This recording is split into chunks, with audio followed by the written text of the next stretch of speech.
It's the ROXANNE, and watch Philly Fight World with me. Please believe it, baby. We are sitting here with the lovely Dr. Nina Radcliffe. We are more than honored to have this couple minutes to speak with you. We just want to know, and we just want to find out a little bit about yourself. Of course, you're a doctor, and you're a fight doctor in the state of New Jersey. So could you just tell us about your background? Oh, it's actually very interesting. I'm a physician first and foremost. And many years ago, Ray McCline, who is the one who puts on the Atlantic City Boxing Hall of Fame, had invited me. I think we were friends on social media. And he said, why don't you come to this fight I'm promoting? And it was at the Clarissa Hotel. And so I went. I don't know much about boxing. You know, I know about Tyson. I knew about like Holyfield, but I just never been to a boxing match. And I went. It was really a wonderful time. And then after that, he took me to go meet the commissioner, Larry Hazard. And everybody knows Larry Hazard. He's a legend, icon. He's functioned almost every capacity of boxing, whether it's been a boxer, a referee, everything. He's done it all. Now he's the commissioner of New Jersey, and he is very responsible for the great fights that we see over here. So he introduced me and he said, "You're a doctor?" I said, "Yes." He's like, "We need doctors. Can you be a doctor for us?" I said, "Of course." So then after that, that's how the story began. And I've had so much fun with boxing. And like I said, I've never really known much about boxing. I know what a knockout is. I didn't know what a TKO was. People have had to teach me. But it's such a family. Yes. It is such a neat family world. I mean, even speaking with you, Yes. I met you briefly one day, and we just kind of caught each other, Yes. you know, at the fight on the naval ship, and it just goes from there. And I'm really just impressed with what a family the boxing world is. It is. And when we initially met, it was at the Camden Yes. waterfront, the naval ship, and that was my first boxing match. You believe that? And As you've been many doing this. years as I've been a boxing fan, that was my first boxing match. Wow. But the one thing that I took from it, and of course I have children. My children are in soccer. And so the one thing that kind of reminded me of sporting events with my children was, okay, this is a family event. These fighters have real families. You know, we look at them on TV and we see that, you know, we think of them as gladiators, but sometimes we forget they're real people. Yes. And so it reminded me of the soccer events that I took my children to and visited. And now I'm at this actual boxing match, and I'm seeing these families following their brothers, their uncles, their husbands, and to see them in that family environment, it just turned me on even more about the sport and how I don't think the humane part of it is expressed to the general public. That these are regular people with families, and of course they get hurt during these fights. And so when I seen you at the fight, it was just like, wow, okay, I see a female fight doctor, which I don't see that all the time. You know, watching on TV, you see a lot of males in the industry. As a female, how was that with, you know, being a female in a male-dominated sport? Well, you know, being a physician is a male-dominated field for the most part. And I look at it as that God has blessed me with certain gifts. I am a healer and I'm an educator. And so I just walk my path that God's put in front of me. And whatever it does. And it inspires other people, other women of color as well too, to say, hey, I can do that. And every time it is, I'm like, God is really fun and funny. I mean, boxing, like I said, I don't know much about boxing. They had to teach me what a TKO was. And that was just a process of seeing that. And I want to get back to something else you said about, you know, the boxers being human and their families and their people. I've seen boxers from all over the world. And for some people, this is a way out of abject poverty. It is an international sport that almost anyone can do. And some of us, you know, we know the story of Pacquiao. He was homeless from in his teens. He was homeless, and he was found by a promoter and brought to what he is. And look at what he's done. He's been a senator. He ran for president. He's a soap opera star, but he came out of abject poverty. And, you know, being a boxing fight doctor, I'm also an MMA doctor, and we see a lot more, you know, there's a lot of women even. I remember I met this one fighter from Slovenia, female fighter. And I asked her, why do you do this? Because I'm always curious, you know, again, she's a woman in a male-dominated sport. And I said, why do you do this? And she said, to feed my family. Wow. And do you know how that made me feel? I was like, wow. That's something. She's fighting to feed her family. And that's what I see the sports as being, is something that's an equalizer. You don't have to be 6'7" to play basketball. You know, you can be in your weight class, whether, you know, you're MMA or boxing, you can be in your weight class and compete in this type of sport. And it's more than just a gladiator. It's interesting that you said that, everybody comes around to watch this. And, you know, that's what I love about this, is that I get to be somebody who's there to make sure that the fighters stay safe. Because we want them to fight again. We want this to be a good sport. We don't want to see them, like, you know, be knocked out and have concussions and not be able to fight and be able to function with that. And that's what I find so special, because there's been a handful of times where I've said, he can't fight, or she can't fight.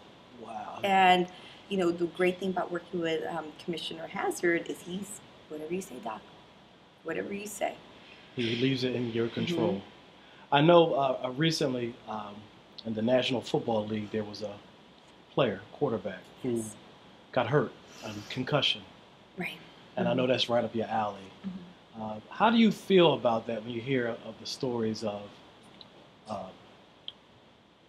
officials, team officials, forcing an athlete back in when he's obvious hurt? How do you feel like that? How do you feel about that as a doctor?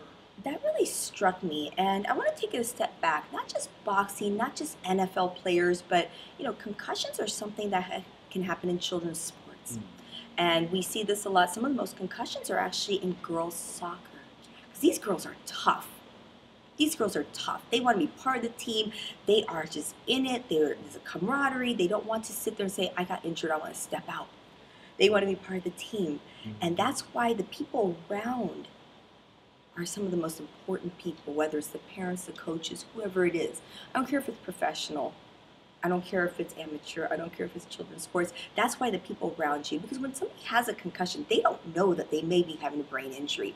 Obviously, their brain was injured, so they can't say, well, you know what, I don't really sit there and focus properly, and I can't do this. And that's why it's all of our responsibilities around us, whether it's the referee, whether it's the coach, whether it's the manager, whether it's the cut person, whoever it is, to make sure that our fighters stay safe.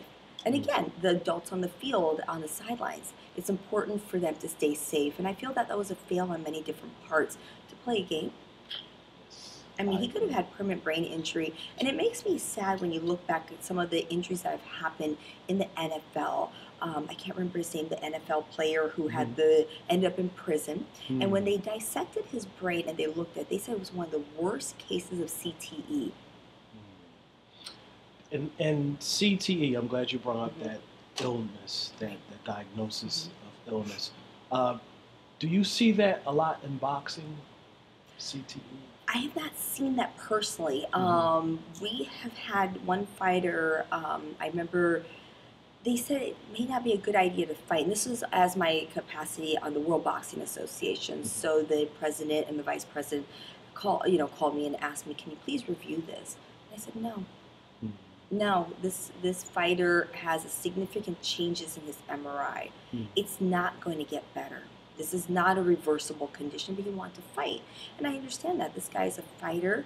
For him, this is the way he supports his family, but he can't do it at the sake of his forever, injuries or health or, ability to walk or talk. That's interesting. That's interesting. And I can imagine that. I can imagine, like you said about the young lady earlier, who they're feeding their family. Yes.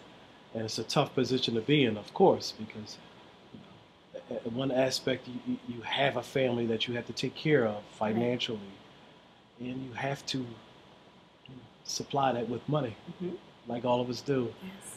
and that's a tough position to be It in. really is, and I'm fortunate because as a physician, I don't have that in that sense. Like my profession isn't where I'm in physical combat. Mhm. That physical combat can then prevent me from having my profession, my livelihood, my ability. So again, that's why it's so important. That's why I take my job so seriously Mhm. on the ringside. That we have to make sure these fighters stay safe. Mhm. There's too many hits. There's too many. Sometimes it has to be called. If there's no Yes. chance of them winning, we're not here to sit there with that gladiator sentiment so people can cheer and the crowds can get whatever to watch blood and gore. Mhm. We're here to make sure those fighters stay safe. Right, and just being a casual fan, I think that boxing does a great job of that. Doctors, referees, almost to the point where they get criticized for stopping a fight too soon. But Yes, I'm sure it's all for to prevent absolutely. illnesses, damages to Absolutely. a person, and that's what we're looking at. We're looking at a person, not just Right. an athlete. Mhm. How long have you been a doctor? Let's get into your early years. Okay, so I don't want to necessarily age myself, but I have been in the medical field for 25 years. I started school and training about 25 years ago, so I've been a physician for about 20 years or so. Okay.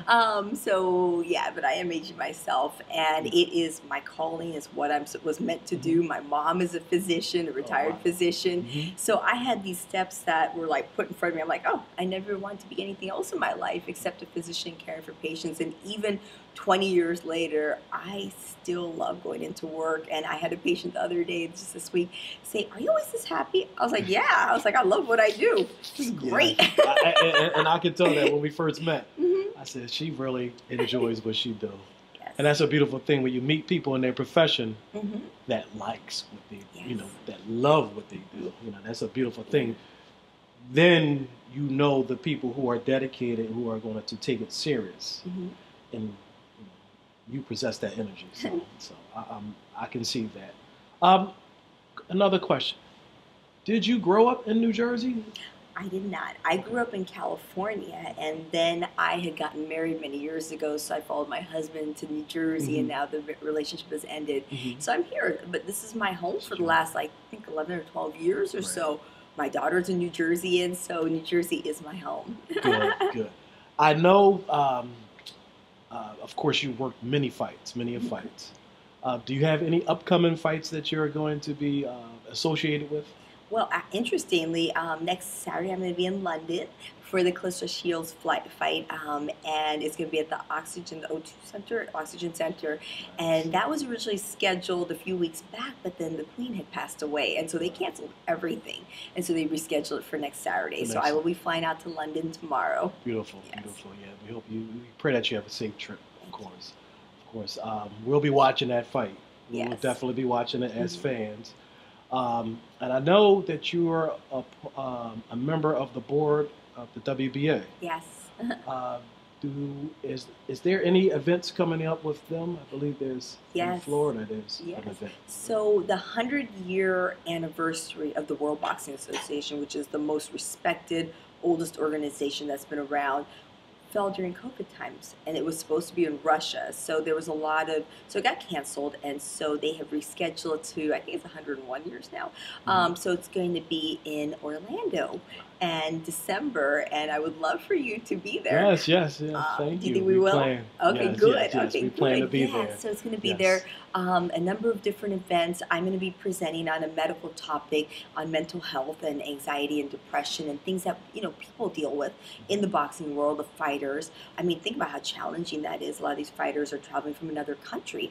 One time when I was in Cardiff, there was a fight, and the manager and the fighter, they were from Africa. They flew for 32 hours because this was in the middle of like COVID stuff. They had to stop at this place and that place and this place to get there. Then they had to get their fighter up to speed and up to par. But it's hard when you're sleep deprived. It's hard when you have a budget you have to go with. It's hard to be on a plane for this long. And there's so much stress, and so many people depend upon you. And as a fighter, we have to make sure that their mental health is okay. So how do we do that from the people around who, we love the sport, we want it to continue, but safety is at the very heart of it. So we need to make sure also their mental health is addressed and taken care of. We don't want athletes who just perform for us, and we're not looking at them as a whole person. That's beautiful. That's beautiful.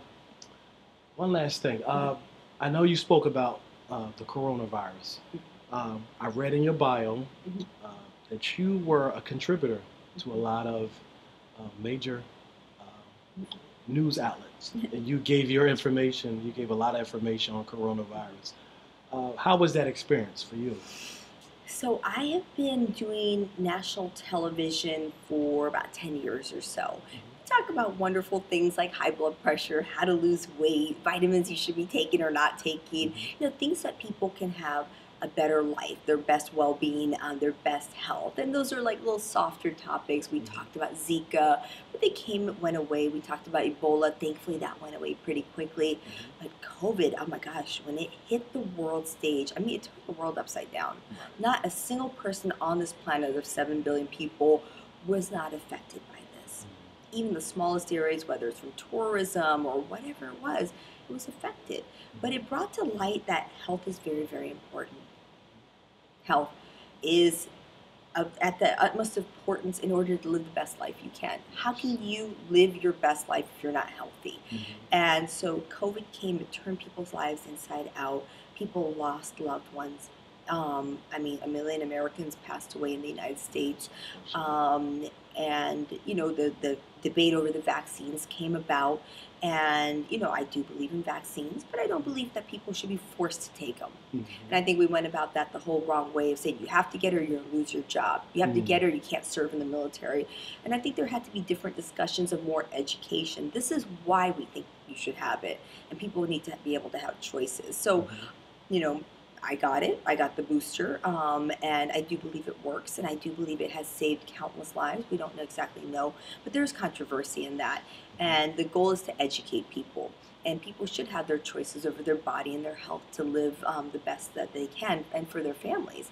But I don't think that it was appropriate in any form or fashion to force and tell you have to do this or else. Right. That's never a good thing. Never a good thing. Never a good thing. Well, I appreciate you sitting with us. It is You've my given pleasure. You've given us tons of information.